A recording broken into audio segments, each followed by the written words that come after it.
Hey, Darcy here with Mind Sculpt Games Economics. We are a family game store that works on selling experiences, and we are at 2521 10th in Great Bend, and today we're going to talk about our vending machine. So this is actually something. This is a sticker and tattoo vending machine. So you can look down here, you can see the coin slots. We have a dollar slot on the end, and then the rest are 50s. So this is our vending machine. It's always kind of risky to move my camera. These are our vending machines, and what we do with these is we sell a little bit of variety, right? Most of these games, we have Yu-Gi-Oh, Magic, and Pokemon. They come in booster packs where you buy them and then there's randomized cards.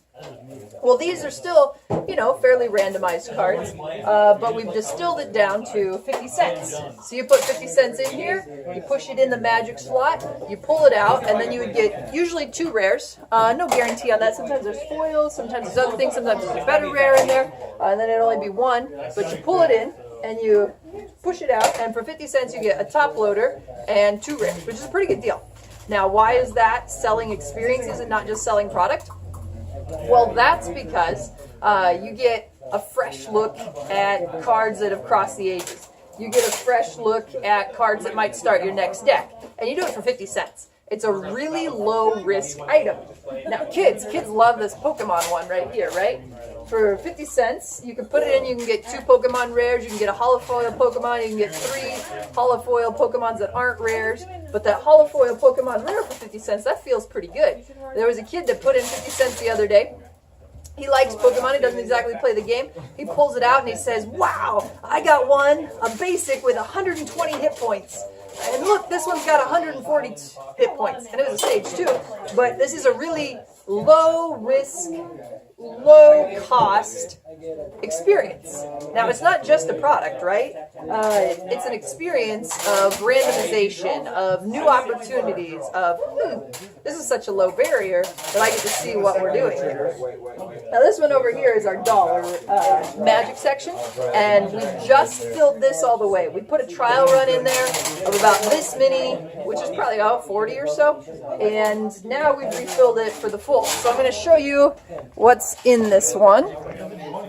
But in our dollar one, we have mythics. There's a chance at a free booster. There's a chance at a free F&M draft. The newest set rares are in there, so Guilds of Ravnica cards you can pull out of here. Foil rares, and then lands like the Ixalan lands and things like that go in that box. So what we're trying to do, our vending machine's actually done really well for us. Like, this was an item I targeted for a long time.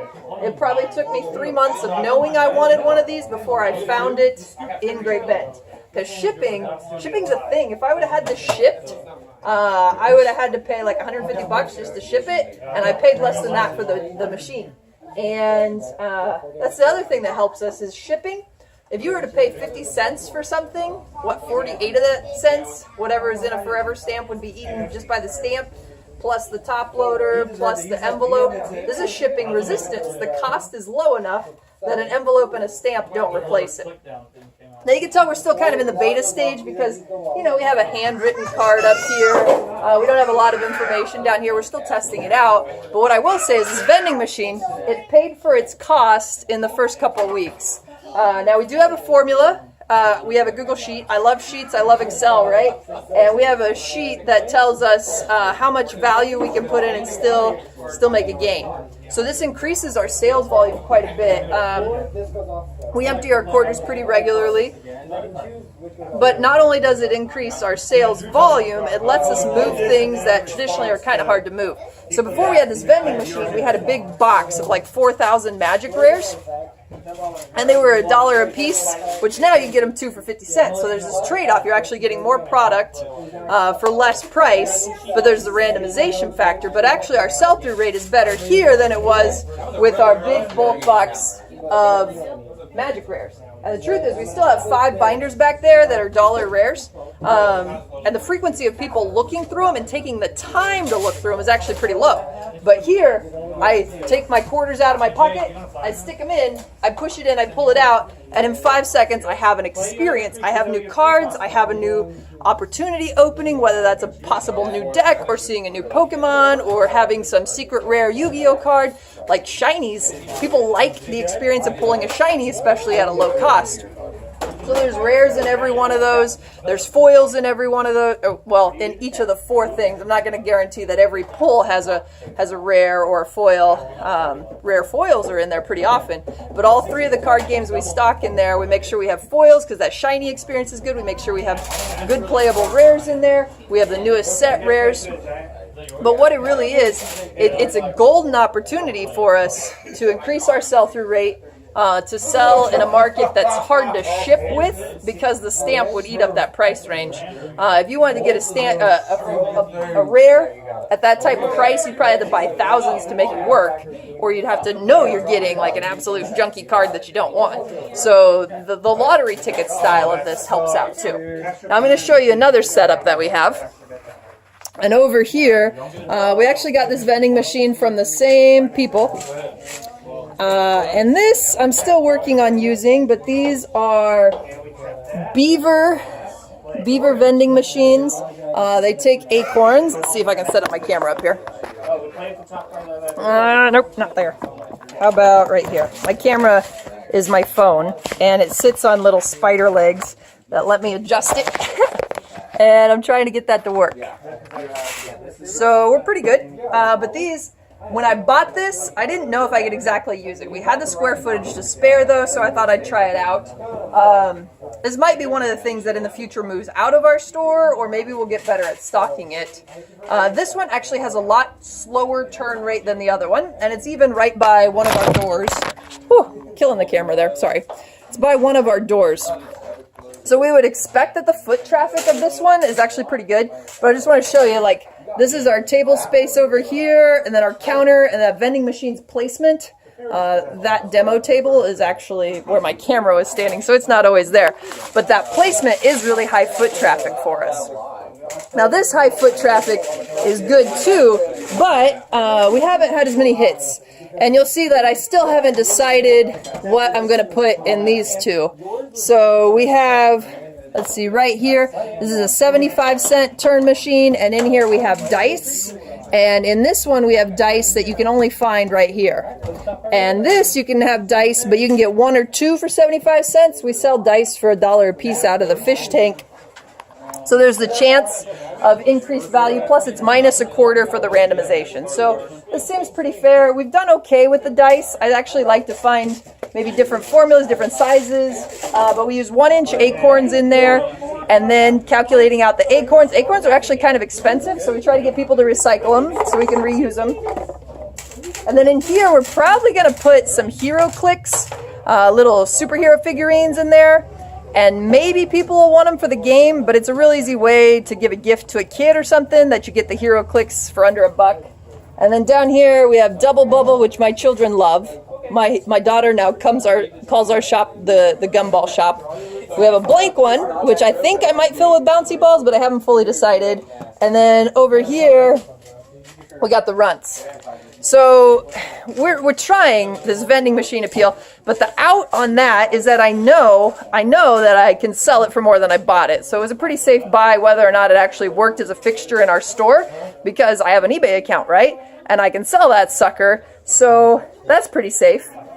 Now another thing we're doing and trying is over here, we built a grab bag station, and then we got Yu-Gi-Oh! And Pokemon and Magic, and you get 10 rares sorted by a color, or you can get here, we got 30 ultra rares and Yu-Gi-Oh! For $28, and here we have 5 Pokemon booster packs.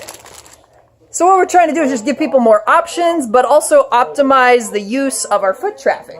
So if I can sell lower cost, easier access experiences like pulling a foil rare Pokemon out of the vending machine, and I'm offering something that other people don't. Walmart doesn't have a singles vending machine. Dice in a vending machine, I don't know that I've seen anybody else around here do it. That might be because I'm not going to earn enough off of it. We'll see. But one thing we can do to be special is just have more of that randomization. Another thing that's worked really well for us as we just keep buying booster boxes that we use for packs. So we got Zendikar, which you can pull fetch lands out of. We got Onslaught, which you can pull fetch lands out of. We have Gate Crash. So we tried to get, you know, those staple land sets, and we tried to get them with booster packs, and actually our players have pretty well rewarded us for it, and that's why we've gone deeper in it, is that we offer the opportunity where you could get, you know, a foil polluted Delta out of Onslaught is what, 300, 400 bucks if it's in mint condition? You know, that's fairly reasonable for a $17 pack. It's a long shot odd, but you're going to get cards anyway. You're going to get the experience of maybe opening a pack you've never opened before. That randomization feelings there, but also that value feelings there. So that's a couple things we've done at Mind Sculpt to try to increase the use of our foot traffic in our space. Is we have a singles vending machine right here by our counter near the play area. This sucker. Well, also at the bottom we have instant collections down here, and this is pretty useful. We put a little basket down here, and every 100 top loaders that are returned, we add a free booster pack redemption to the vending machine.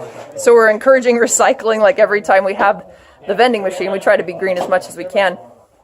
But also, we offer value to our customers and let them return value to us, which kind of builds a relationship. So we have our vending machines, 2 of them. One works better than the other, and then we're also trying more grab bag type options. So there's tons of stuff in the store right now. We're packing up, getting ready for October's when we'll really start planning for Black Friday. Our stock levels are already pretty high. We'll put together our sales portfolio for Black Friday, and then we'll really be looking at the holiday season and seeing where our next direction is. So Boomer Bust, Mind Sculpt Economics, our vending machines are working well, one better than the other.